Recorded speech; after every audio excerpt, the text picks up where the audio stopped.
I'm Kirk Mastin from Mastin Labs, and this is a practical camera review for the Fuji Klasse S, one of my very, very favorite cameras.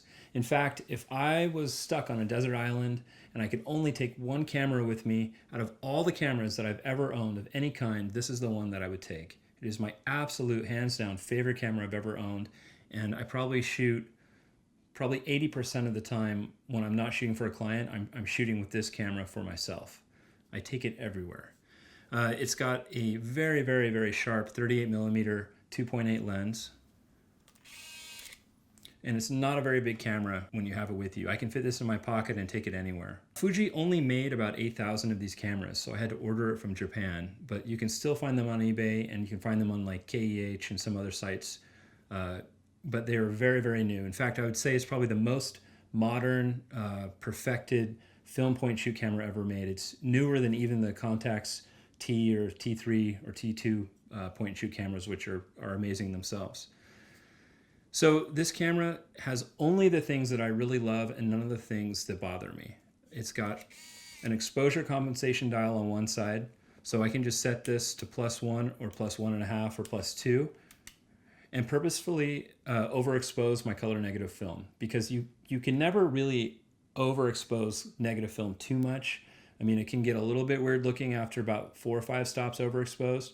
But if you underexpose color negative film, you're in really big trouble. So in general, I load this camera up with like Kodak Gold 200 or Portrait 160, and I set this pretty much permanently on +1 exposure, and I'm good to go all day. I can just go out and shoot and know that I'm gonna get a really usable negative that'll, scan really well and look beautiful. Some other things that it has is an aperture control dial by the shutter button that lets you control the aperture manually. So I can set it to 2.8 if I'm shooting a portrait, and it takes really nice portraits. Or I can set it to f16 if I wanted to shoot something where everything is in focus, or I wanted to really slow down my shutter speed to capture motion in the frame, during the daytime.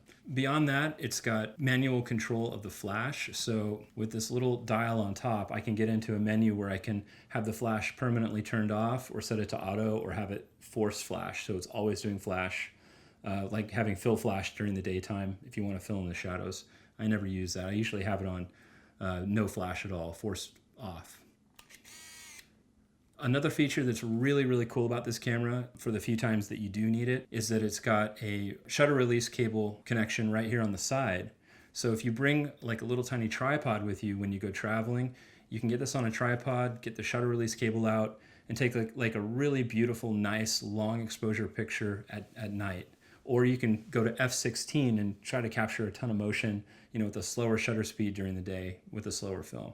So that's like a really cool creative choice you have. The camera is all metal, super durable, fits in your pocket really nicely. I've never had this thing turn on accidentally in my pocket, unlike the Ricoh GR1S, where I taped over the on-off button. The pictures are amazing. The contrast is great for this lens. I usually don't talk about lenses or how sharp they are, because honestly, it really does not matter that much. I mean, all lenses are pretty good. It depends on how you shoot them. This lens is really exceptional for point and shoot, so I'm always happy with what I get from it. And yeah, if you can find one of these, in general, you're going to be paying between $450 and maybe $500 or $600, depending on the condition. If you can pick one up, they're amazing. They're great cameras, and yeah, I can't recommend it highly enough. To learn more about the Fuji Klasse S and other film cameras, go to mastinlabs.com/blog. And there you can also learn about the amazing, incredible film emulation presets that I've created for Lightroom and Photoshop, where you can seamlessly match your digital images to your film images. It's amazing. You have to check it out. So yeah, thanks for listening, and be sure to check out my other camera reviews. Thanks.